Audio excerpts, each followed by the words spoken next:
Véronique? Un petit saut à Colonie près de Genève. Au théâtre du Crève-Cœur. Un endroit magique. Pour y applaudir dès le 29 septembre une pièce de Jean-Claude Carrière. Lait de mémoire. Avec Ariane Dubillard et Jean Natteau. C'est assez extravagant.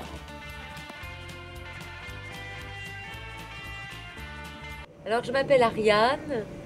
Ariane comme le fil d'Ariane, comme l'héroïne grecque. Et Dubillard comme Roland Dubillard et comme, voilà, comme l'auteur de théâtre que vous connaissez. Et donc je suis sa fille, je suis comédienne et j'habite à Paris. Quand j'avais 18 ans, j'ai été incapable de tout de suite me jeter dans la carrière de comédienne. C'était beaucoup trop impressionnant. Et puis avec toute ma famille qui était, comme ma mère était comédienne, mon père auteur, comédien, ma belle-mère comédienne, je me suis dit oh non, je vais surtout pas faire ce métier-là. Donc j'ai vraiment essayé très très fort de faire autre chose. Et pour ça j'ai fait des études de chinois. Donc je suis partie, j'ai fait déjà une licence de chinois, puis je suis partie à Pékin pendant 2 ans et demi.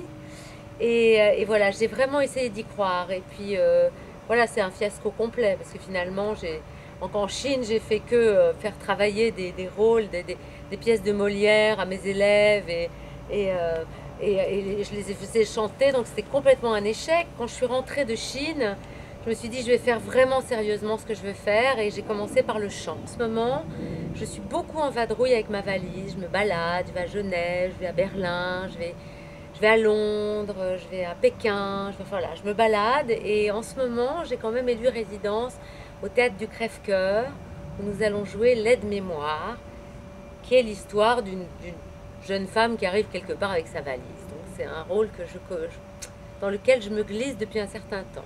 Alors moi je ne parle pas chinois, non, mais j'ai aussi fait des études à l'étranger, après avoir fait le conservatoire de théâtre à Genève, et terminé les études, devenu Jean Natteau, parce que j'ai changé de nom quand j'ai eu mon diplôme. J'ai décidé quelques années plus tard de partir en Californie et puis d'aller voir un petit peu comment le théâtre se faisait et se déroulait là-bas.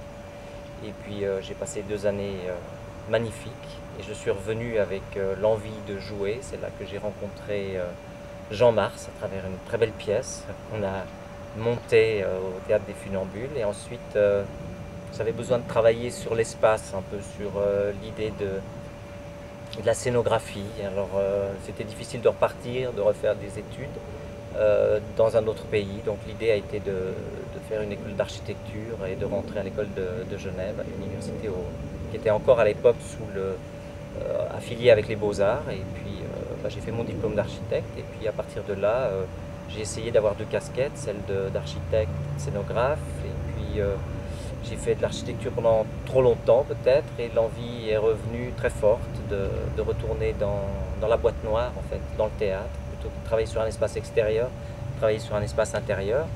Et puis en retravaillant sur des scénographies, l'envie de jouer, d'interpréter des personnages est devenue aussi, s'est remise en premier plan. Et puis voilà, l'association Théazo est arrivée avec un projet de one-man show, ensuite un 2e spectacle, et puis un 3e, et voilà le 4e, avec Ariane qui va commencer prochainement au théâtre du Crève-Cœur. Et puis on travaille très fort sur l'aide mémoire, et il nous faut beaucoup de mémoire, parce que c'est difficile.